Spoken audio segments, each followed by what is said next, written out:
Sungguh Allah sangat ridho ketika seorang hamba itu makan ketika sesuap nasi dia muji Allah, ketika minum seteguk nasi dia muji Allah. Itu kalau orang diridhoni Allah itu wali betul. Itu untuk jadi wali itu gampang. Kamu makan ridho, kamu nginjak buminya Allah ridho seneng, kamu hidup keseharian aman seneng. Nah ini supaya sampean kita semua ngaji betapa panduan Rasulullah untuk menggapai ridho Allah itu banyak yang keseharian sekali. Saking kesehariannya banyak dalam hadis dan itu sahih. Nabi menyebut hal-hal yang keseharian. Hatta ma tas'alu fi imra'atika, kamu punya uang kemudian istri kamu bisa makan itu ibadah.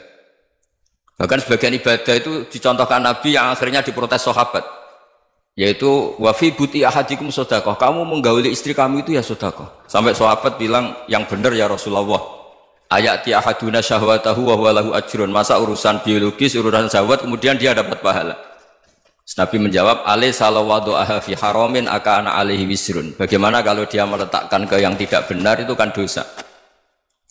Nah, hal-hal seperti ini yang saya ingin teman-teman semua. Saya juga agak ingin ngaji demi Anda juga agak ingin. Itu dosa sekali ngaji kok pesanan kelompok tertentu itu enggak boleh. Islam itu untuk semua. Jadi ya cuma karena di depan saya jenengan ya seakan-akan jenengan korbannya. Itu ada ilmunya dalam usul fikih itu. Jadi orang itu harus ngaji usul fikih.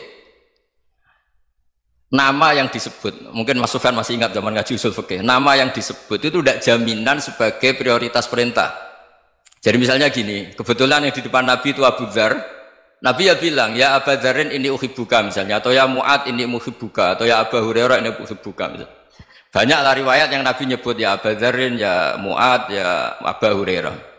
Kemudian misalnya Nabi meneruskan khitab, ini uhibbuka, saya mencintai kamu, fakul dubur sholatin, atau sebagian riwayat disebut falatadaan la dubura kulli sholatin, Allahumma inni ala dzikrika wa syukrika wa husni ibadatik. Saya mencintai kamu, siapa saja. Mu'ad bisa, Abu Dzar bisa siapa. Saya mencintai kamu, mohon kalau habis sholat kamu jangan lupa wiridan Allahumma a'inni ala dzikrika wa syukrika wa husni ibadatik. Ya Allah, tolong kami permudah supaya mudah ingat engkau. Anda tidak bisa mentang-mentang, wong nama saya Parmin, nama saya Purnomo, itu yang diperintahkan Mu'ad misalnya. Jadi yang disebut satu, tapi khitab itu untuk siapa saja.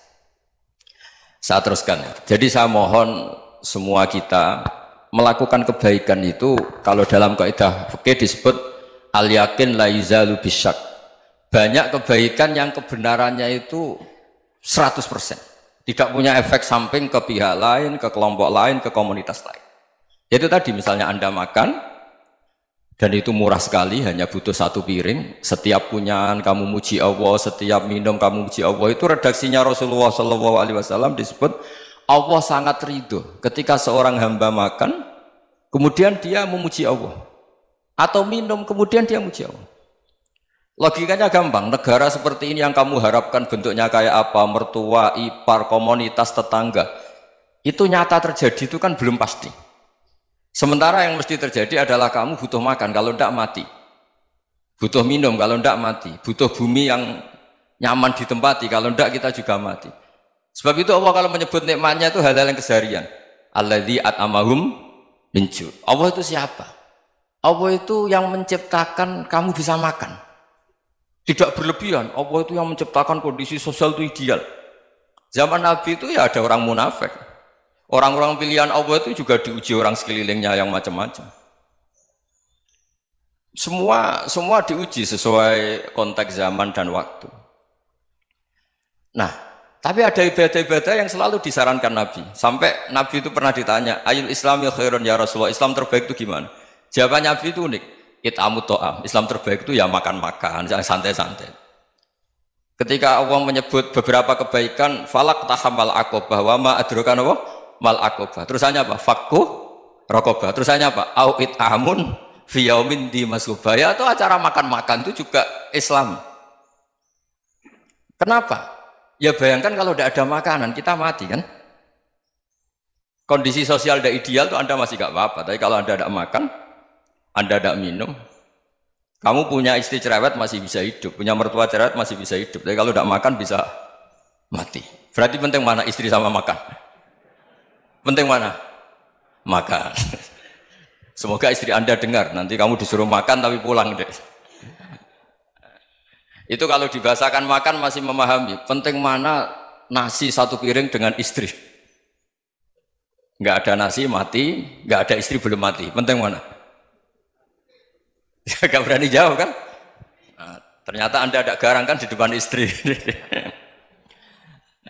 Jadi saya mohonlah, mungkin Mas Sufyan Sauri tadi yang bisa bantulah. Teman-teman tuh ngaji yang keseharian saja. Karena kita nyari ridha Allah itu berdasar firman Allah. Dan firman Allah itu menyebut keseharian tuh riang, gampang. Yaitu tadi misalnya wa min ayatihi manamukum bil laili wan nahar. Termasuk ayat-ayat Allah itu kamu tidur. Maka dulu itu ada guyonan, ada tokoh Mu'tazilah, kelompok dalam Islam yang berpikir manusia itu bisa menentukan ikhtiarnya sendiri. Karena saya bisa duduk, ingin berdiri, berdiri. Karena kelompok ini nggak terima kalau semua kehendak Allah, nanti bagaimana kalau semua kehendak Allah kok ada hisab ya, ada sanksi. Lucunya itu dia akhirnya ini cerita ya, mencintai seorang perempuan cantik sekali. Dan itu dia menjadi ahli sunnah itu oleh hal-hal yang sepele. Karena istrinya cantik, ya namanya suami istri itu hubungan intim. Terus ditanya, Mas, masih ingin lagi? Masih. Silahkan diulang lagi. Wah ya tidak bisa. Katanya manusia bisa menentukan yang diinginkan. Itu tobat itu. Itu nggak bisa ditobatkan Mas Sufyan Ats-Tsauri. Orang cantik yang mudah nobatkan orang itu orang cantik. Segampang itu. Akhirnya kita tahu, makanya kalau dalam kitab Hikam itu disebut al-aqil mayyakul madza yaf'alu wa hubi wal ghafil mayyakul madza af'al. Orang yang punya akal karena sadar ini wilayah Allah, semua milik Tuhan. Itu dia tiap hari berpikir, besok Allah akan melakukan apa terhadap dunia ini. Kamu merencanakan suatu mau plesir ternyata gempa. Mau wisata ke Rusia ternyata perang. Kamu tidak pernah tahu apa yang akan terjadi besok. Wa ma tadri nafsum madza taksibu ghadan. Tapi anda semua kita ini sering punya jadwal permanen. Makanya saya kalau diundang siapa saja, bisa takdir. Yang jelas Gus ini acara penting. Ya masih acara penting nak pangeran ngersakno piye? Kowe ape dadi pangeran? Kamu kok mau jadi Tuhan? Itu kadang ya kiai. Penting Gus acara ini jenengan harus memastikan bisa. Loh kamu itu yang ngajarin tauhid, sesuatu itu biadillah kok bilang-bilang apa pasti. Kalau maksa terus tak tobatkan loh kamu kata saya. Ya kalau gitu Gus bilang insya Allah. Wah itu hati saya, fisik saya, roh saya sudah bilang insya Allah.